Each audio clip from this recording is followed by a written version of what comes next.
भारत रूस की दोस्ती किसी से छुपी हुई नहीं है। इसको लेकर जहां दूसरे देश अक्सर चिढ़ जाया करते हैं, तो वहीं अब चीन इसकी तारीफ कर रहा है।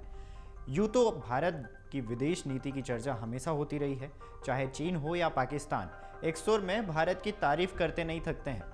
अब एक बार फिर चीन के सरकारी मीडिया में भारत के विदेश नीति की जमकर तारीफ हुई है और फैसले की दाद दी जा रही है।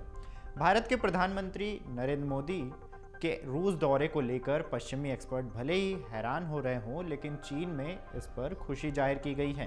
पीएम मोदी के दौरे के लिए चीनी एक्सपर्ट्स ने भारत की विदेश नीति की जमकर तारीफ की है और इसे स्मार्ट कदम बताया है। भारत के प्रधानमंत्री नरेंद्र मोदी 8 और 9 जुलाई को रूस की राजधानी मॉस्को के दौरे पर पहुंच रहे हैं। यूक्रेन में साल 2022 में रूस के हमले के बाद से पीएम मोदी पहली बार मॉस्को जाएंगे। वहीं तीसरी बार कार्यालय संभालने के बाद पीएम मोदी का ये पहला विदेश द्विपक्षीय दौरा है। पश्चिमी एक्सपर्ट्स इस बात से हैरान हैं कि ऐसे समय में जब दुनिया के देशों ने रूस के राष्ट्रपति से दूरी बना रखी है, तो भारतीय प्रधानमंत्री ने रूस को अपने दौरे को ही क्यों चुना है।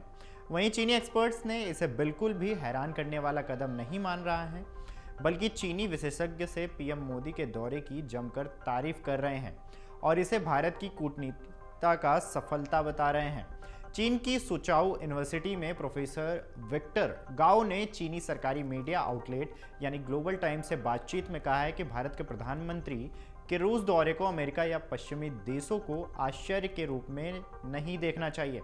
प्रोफेसर विक्टर गाओ ने कहा है कि साल 2022 में यूक्रेन युद्ध शुरू होने के बाद भारत ने खुद को अमेरिका और पश्चिमी देशों के अच्छे दोस्त के रूप में दिखाने की कोशिश की है, तो दूसरी तरफ रूस का पारंपरिक दोस्त और सहयोगी भी साबित किया है। प्रोफेसर गाओ ने आगे कहा है कि भारत का यह स्मार्ट कदम है क्योंकि वो कर रहा है तो नई दिल्ली के लिए फायदेमंद है। उन्होंने बताया कि भारत और रूस के बीच मजबूत रक्षा साझेदारी है, लेकिन एक चीज़ जिस पर दोनों सबसे ज़्यादा फोकस कर रहे हैं वो ऊर्जा क्षेत्र है।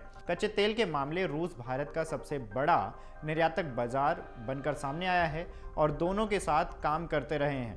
दोनों भारत को मध्य एशिया के रास्ते रूस से सीधी प्राकृतिक गैस मिल सकती है। रूस से गैस मिलना औद्योगिकीकरण के साथ ही भारत की निर्माण क्षमता के विस्तार के लिए भी बहुत महत्वपूर्ण साबित हो सकता है। मीडिया रिपोर्ट्स की माने तो चीनी एक्सपर्ट्स ने कहा है कि बिना दीर्घकालीन ऊर्जा सुरक्षा नीति के आप औद्योगिकीकरण को बढ़ावा की उम्मीद नहीं कर सकते हैं। इसके साथ ही उन्होंने रूस में बड़े पैमाने पर भारतीयों के लिए काम के मौके मिलने की उम्मीद भी जताई है। उन्होंने कहा है कि अगर ऐसा होता है तो भारत में बड़ी मात्रा में युवा पुरुष और महिलाएं रूस में काम के अच्छे अवसर हासिल कर सकते हैं। ऐसा कई साल तक होने वाला है क्योंकि रूस की आबादी में तेजी से गिरावट देखी गई है। यूक्रेन युद्ध के चलते रूस ने बड़ी संख्या में युवाओं को खोया है। अगर आप ये वीडियो YouTube पर देख रहे हैं तो हमारे चैनल को सब्सक्राइब करें और बेल आइकन को दबाना ना भूलें। अगर आप Facebook पर ये वीडियो देख रहे हैं तो हमारे पेज को लाइक करें।